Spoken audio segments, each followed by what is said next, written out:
சிரித்தவாறே மரணித்தல். காதலன் தனது காதலியிடம் சொல்லிக் கொண்டிருந்தான் எவ்வளவு ஆழமாக அவளை நேசித்தான் என, எவ்வளவு விசுவாசமாக அவளிடம் இருந்தான் என. ஒவ்வொரு அதிகாலையிலும் எழுந்து நோன்பிருந்து தனது வளம், பலம், புகழ் எல்லாவற்றையும் அவளுக்காக துறந்து எவ்வளவு தியாகம் செய்தான் என. அவனுள் கனன்று கொண்டிருந்தது நெருப்பு. எங்கிருந்து அது வந்ததென அவனுக்கு தெரியாது. ஆனால் அது அவனை அழச் செய்தது, மெழுகை போல உருகச் செய்தது.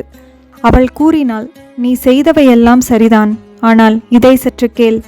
இவையெல்லாம் காதலின் ஒப்பனைகள், அதன் கிளைகளும் இலைகளும் மலர்களும் தான். ஒரு உண்மையான காதலனாக இருப்பதற்கு அதன் வேரோடு நீ வாழ்ந்தாக வேண்டும். எங்கே இருக்கிறது அது? என்னிடம் சொல். நீ செய்தவையெல்லாம் மேலோட்டமானவை, ஆனால் நீ மரணிக்கவில்லை. மரணிக்க வேண்டும் நீ. அதை கேட்டதும் அவன் தரையில் மல்லாந்து சிரித்தவாறே மரணித்தான். தரையில் விழும் ரோஜாவைப் போல மலர்ந்து சிரித்தவாறே மரணித்தான். அந்த சிரிப்புத்தான் அவனது விடுதலை, நித்தியத்திற்கான அவனது வெகுமதி. நிலவொளி திரும்பவும் சூரியனின் மீது பிரதிபலிப்பதைப் போல வீடு திரும்புவதற்கான அழைப்பு கேட்டதும் சென்று விட்டான் அவன். ஒளி அதன் மூலத்திற்கு திரும்பும்போது தான் ஒளிரச் செய்த எதையுமே எடுத்துச் செல்வதில்லை. அது குப்பை கூளத்தின் மீதோ பூந்தோட்டத்தின் மீதோ அல்லது ஒரு மனித கண்ணின் மணி மீதோ ஒளிர்ந்திருக்கக்கூடும். அது ஒரு பொருட்டல்ல அதற்கு. சென்று விடுகிறது அது.